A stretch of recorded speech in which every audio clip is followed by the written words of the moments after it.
Just 2 days back Martin గారు అని యుఎస్లో ఉంటారు. వారు ప్రగతి నగర్ నుంచి మన చర్చికి వచ్చేవాళ్ళు. ఇప్పుడు వాళ్ళ మిస్సెస్ వాళ్ళ పిల్లలిద్దరూ చక్కగా మందిరానికి వస్తారు.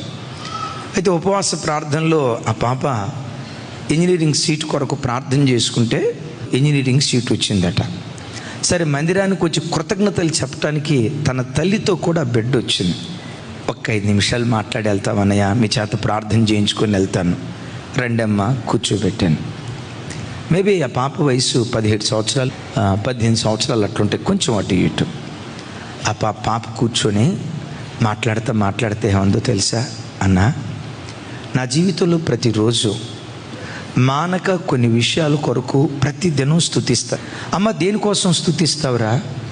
నంబర్ 1, ఇంత మంచి దేవుడు నాకు దొరికినందుకు మానక ప్రభుని స్తుతిస్తానన్నా.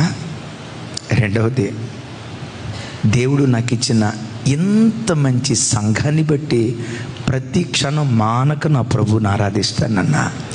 ఈ పదే ఎంత మంచి సంఘం ఏంటి తల్లి అంటే, మాది పలానా ప్రాంతం, ఫ్రంట్ లైన్ చర్చ్.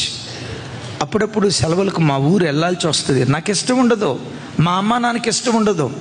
కాకపోతే మా తాతయ్య, నాయనమ్మ, అమ్మమ్మ, తాతయ్య ఉండటాన్ని బట్టి అప్పుడప్పుడు మేము పుట్టినూరుకి వెళ్తాం. ఎప్పుడైనా చర్చికి వెళ్తే, అన్నా అది మందిరం అనాలో సంతానాలు తెలియదన్నా, అది రైల్వే స్టేషన్ అనాలో బస్ స్టేషన్ అనాలో కాలేజీ క్యాంపస్ అనాలో అర్థం కాదన్నా. అబ్బాయిలు అమ్మాయిలు భుజాల మీద చేసుకొని ఆ బిడ్డ తల్లి ముందు చెప్తుంది, మందిరంలో ఎలాంటి కార్యాలు జరుగుతాయన్నా. కొన్నిసార్లు అనిపిస్తుంది, ఈ లవ్ మ్యారేజెస్ చేసుకోవటానికి వీళ్ళు చర్చిలకు వస్తున్నారు. వాళ్ళ తల్లి ముందు చెప్తుంది ఆ బిడ్డ. ఆరాధన అయిపోయిన తర్వాత మందిరపు ఎంట్రన్స్లోనే మగపిల్లలు క్రికెట్ బ్యాట్లు పట్టుకొని చెత్తగొట్టుకుంటారన్నా.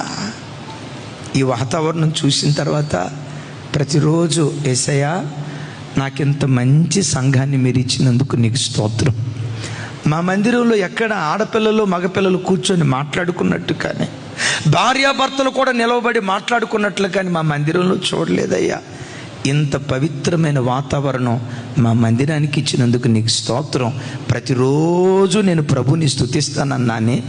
ఆ చిన్న బిడ్డ కన్నీళ్ళు విడుస్తూ చెప్తాను, దైవజనమా, ఈ ఇల్లు పరిశుద్ధమైన ఇల్లుగా కట్టబడాలి అంటే గోడల ద్వారా పరిశుద్ధత రాదు, నా బ్రతుకు ద్వారా మందిరానికి పరిశుద్ధత వస్తుంది.